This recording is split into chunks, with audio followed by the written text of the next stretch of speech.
श्री गणेशाय नमः। गणपति बापा मोरिया। प्यारे भक्तों, आज बुधवार के दिन विघ्नहर्ता मंगलकर्ता भगवान गणेश जी की पूजा अर्चना की जाती है।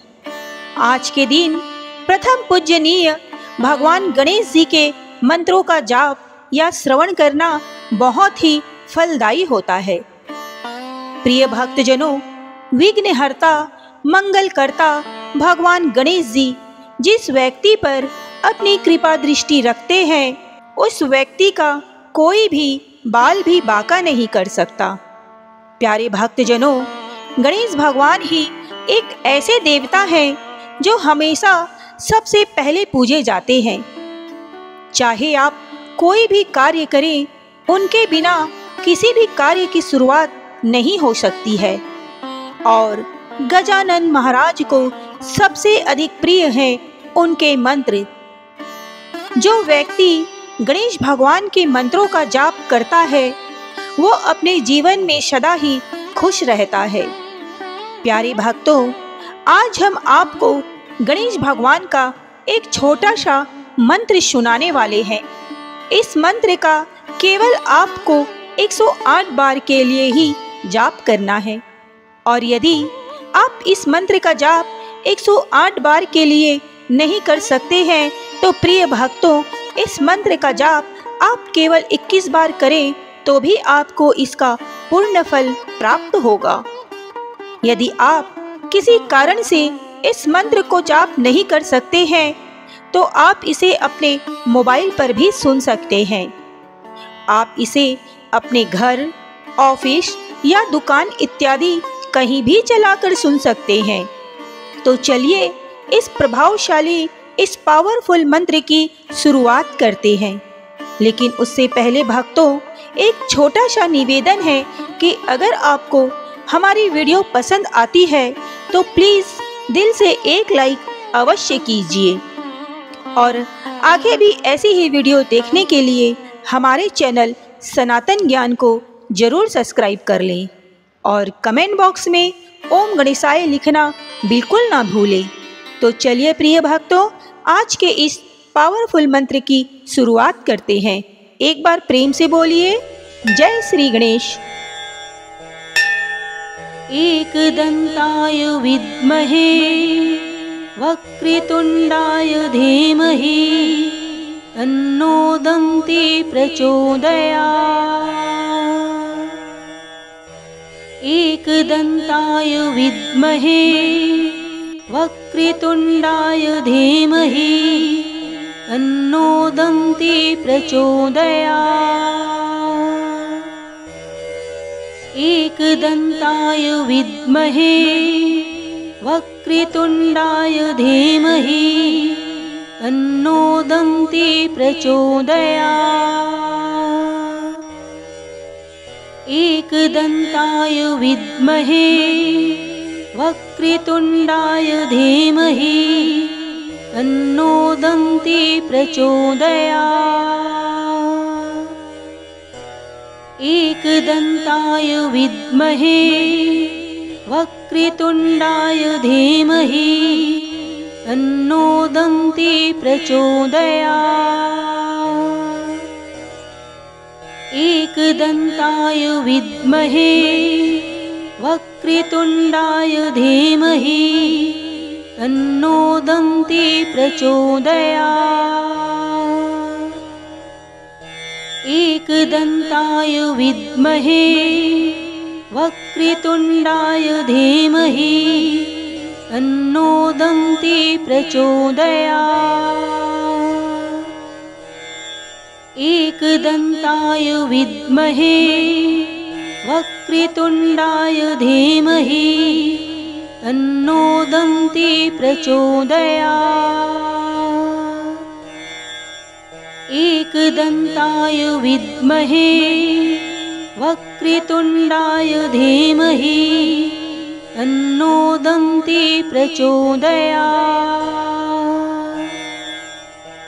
एकदंताय विद्महे वक्रतुंडाय धीमहि तन्नो दन्ती प्रचोदयात्। एकदन्ताय विद्महे वक्रतुण्डाय धीमहि तन्नो दन्ती प्रचोदयात्। एकदन्ताय विद्महे वक्रतुण्डाय धीमहि तन्नो दन्ती प्रचोदयात्। एकदन्ताय विद्महे वक्रतुण्डाय धीमहि तन्नो दन्ती प्रचोदयात्। एकदन्ताय विद्महे वक्रतुण्डाय धीमहि तन्नो दन्ती प्रचोदयात्। एकदन्ताय विद्महे वक्रतुण्डाय धीमहि तन्नो दन्ती प्रचोदयात्। एकदन्ताय विद्महे वक्रतुण्डाय धीमहि तन्नो दन्ती प्रचोदयात्। एकदन्ताय विद्महे वक्रतुण्डाय धीमहि तन्नो दन्ती प्रचोदयात्। एकदन्ताय विद्महे वक्रतुण्डाय धीमहि तन्नो दन्ती प्रचोदयात्। एकदन्ताय विद्महे वक्रतुण्डाय धीमहि तन्नो दन्ती प्रचोदयात्। एकदन्ताय विद्महे वक्रतुण्डाय धीमहि तन्नो दन्ती प्रचोदयात्। एकदन्ताय विद्महे वक्रतुण्डाय धीमहि तन्नो दन्ती प्रचोदयात्। एकदन्ताय विद्महे वक्रतुण्डाय धीमहि तन्नो दन्ती प्रचोदयात्। एकदन्ताय विद्महे वक्रतुण्डाय धीमहि तन्नो दन्ती प्रचोदयात्। एकदन्ताय विद्महे वक्रतुण्डाय धीमहि तन्नो दन्ती प्रचोदयात्। एकदन्ताय विद्महे वक्रतुण्डाय धीमहि तन्नो दन्ती प्रचोदयात्। एकदन्ताय विद्महे वक्रतुण्डाय धीमहि तन्नो दन्ती प्रचोदयात्। एकदन्ताय विद्महे वक्रतुण्डाय धीमहि तन्नो दन्ती प्रचोदयात्। एकदन्ताय विद्महे वक्रतुण्डाय धीमहि तन्नो दन्ती प्रचोदयात्। एकदन्ताय विद्महे वक्रतुण्डाय धीमहि तन्नो दन्ती प्रचोदयात्। एकदन्ताय विद्महे वक्रतुण्डाय धीमहि तन्नो दन्ती प्रचोदयात्। एकदन्ताय विद्महे वक्रतुण्डाय धीमहि तन्नो दन्ती प्रचोदयात्। एकदन्ताय विद्महे वक्रतुण्डाय धीमहि तन्नो दन्ती प्रचोदयात्। एकदन्ताय विद्महे वक्रतुण्डाय धीमहि तन्नो दन्ती प्रचोदयात्। एकदन्ताय विद्महे वक्रतुण्डाय धीमहि तन्नो दन्ती प्रचोदयात्। एकदन्ताय विद्महे वक्रतुण्डाय धीमहि तन्नो दन्ती प्रचोदयात्। एकदन्ताय विद्महे वक्रतुण्डाय धीमहि तन्नो दन्ती प्रचोदयात्। एकदन्ताय विद्महे वक्रतुण्डाय धीमहि तन्नो दन्ती प्रचोदयात्। एकदन्ताय विद्महे वक्रतुण्डाय धीमहि तन्नो दन्ती प्रचोदयात्। एकदन्ताय विद्महे वक्रतुण्डाय धीमहि तन्नो दन्ती प्रचोदयात्। एकदन्ताय विद्महे वक्रतुण्डाय धीमहि तन्नो दन्ती प्रचोदयात्। एकदन्ताय विद्महे वक्रतुण्डाय धीमहि तन्नो दन्ती प्रचोदयात्। एकदन्ताय विद्महे वक्रतुण्डाय धीमहि तन्नो दन्ती प्रचोदयात्। एकदन्ताय विद्महे वक्रतुण्डाय धीमहि तन्नो दन्ती प्रचोदयात्। एकदन्ताय विद्महे वक्रतुण्डाय धीमहि तन्नो दन्ती प्रचोदयात्। एकदन्ताय विद्महे वक्रतुण्डाय धीमहि तन्नो दन्ती प्रचोदयात्। एकदन्ताय विद्महे वक्रतुण्डाय धीमहि तन्नो दन्ती प्रचोदयात्। एकदन्ताय विद्महे वक्रतुण्डाय धीमहि तन्नो दन्ती प्रचोदयात्।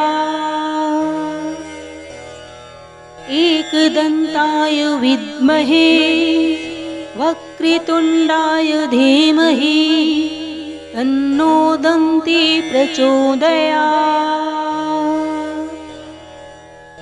एकदन्ताय विद्महे वक्रतुण्डाय धीमहि तन्नो दन्ती प्रचोदयात्। एकदन्ताय विद्महे वक्रतुण्डाय धीमहि तन्नो दन्ती प्रचोदयात्। एकदन्ताय विद्महे वक्रतुण्डाय धीमहि तन्नो दन्ती प्रचोदयात्। एकदन्ताय विद्महे वक्रतुण्डाय धीमहि तन्नो दन्ती प्रचोदयात्। एकदन्ताय विद्महे वक्रतुण्डाय धीमहि तन्नो दन्ती प्रचोदयात्। एकदन्ताय विद्महे वक्रतुण्डाय धीमहि तन्नो दन्ती प्रचोदयात्। एकदन्ताय विद्महे वक्रतुण्डाय धीमहि तन्नो दन्ती प्रचोदयात्।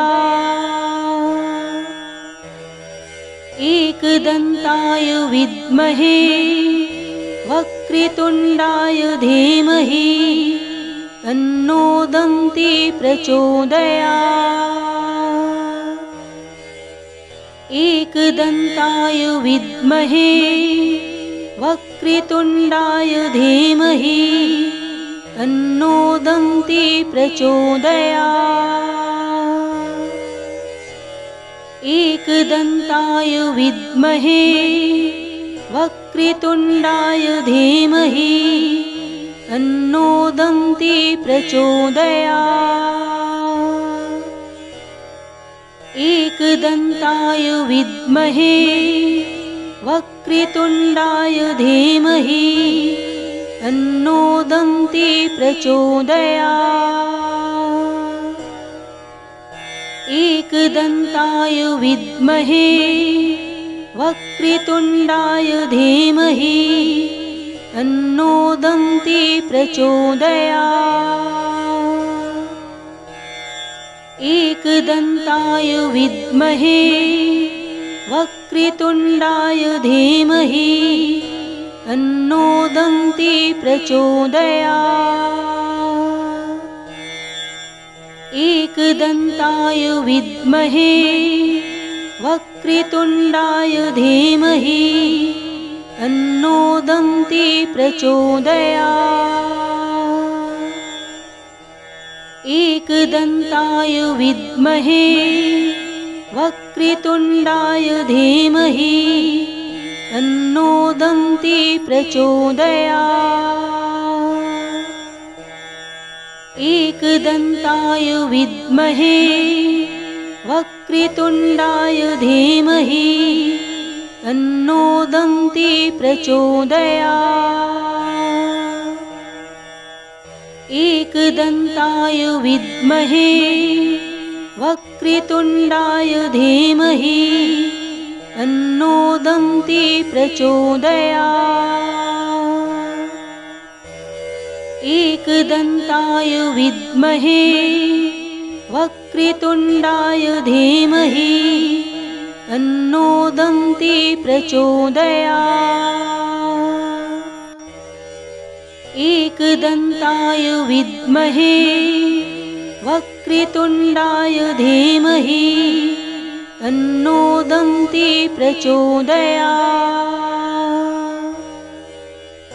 एकदन्ताय विद्महे वक्रतुण्डाय धीमहि तन्नो दन्ती प्रचोदयात्।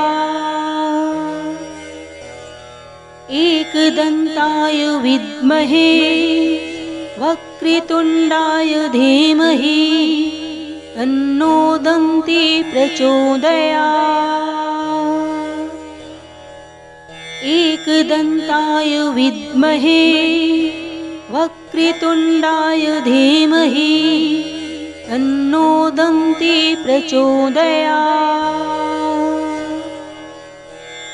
एकदन्ताय विद्महे वक्रतुण्डाय धीमहि तन्नो दन्ती प्रचोदयात्। एकदन्ताय विद्महे वक्रतुण्डाय धीमहि तन्नो दन्ती प्रचोदयात्। एकदन्ताय विद्महे वक्रतुण्डाय धीमहि तन्नो दन्ती प्रचोदयात्। एकदन्ताय विद्महे वक्रतुण्डाय धीमहि तन्नो दन्ती प्रचोदयात्। एकदन्ताय विद्महे वक्रतुण्डाय धीमहि तन्नो दन्ती प्रचोदयात्। एकदन्ताय विद्महे वक्रतुण्डाय धीमहि तन्नो दन्ती प्रचोदयात्। एकदन्ताय विद्महे वक्रतुण्डाय धीमहि तन्नो दन्ती प्रचोदयात्। एकदन्ताय विद्महे वक्रतुण्डाय धीमहि तन्नो दन्ती प्रचोदयात्। एकदन्ताय विद्महे वक्रतुण्डाय धीमहि तन्नो दन्ती प्रचोदयात्। एकदन्ताय विद्महे वक्रतुण्डाय धीमहि तन्नो दन्ती प्रचोदयात्। एकदन्ताय विद्महे वक्रतुण्डाय धीमहि तन्नो दन्ती प्रचोदयात्। एकदन्ताय विद्महे वक्रतुण्डाय धीमहि तन्नो दन्ती प्रचोदयात्। एकदन्ताय विद्महे वक्रतुण्डाय धीमहि तन्नो दन्ती प्रचोदयात्। एकदन्ताय विद्महे वक्रतुण्डाय धीमहि तन्नो दन्ती प्रचोदयात्। एकदन्ताय विद्महे वक्रतुण्डाय धीमहि तन्नो दन्ती प्रचोदयात्। एकदन्ताय विद्महे वक्रतुण्डाय धीमहि तन्नो दन्ती प्रचोदयात्। एकदन्ताय विद्महे वक्रतुण्डाय धीमहि तन्नो दन्ती प्रचोदयात्। एकदन्ताय विद्महे वक्रतुण्डाय धीमहि तन्नो दन्ती प्रचोदयात्। एकदन्ताय विद्महे वक्रतुण्डाय धीमहि तन्नो दन्ती प्रचोदयात्। एकदन्ताय विद्महे वक्रतुण्डाय धीमहि तन्नो दन्ती प्रचोदयात्।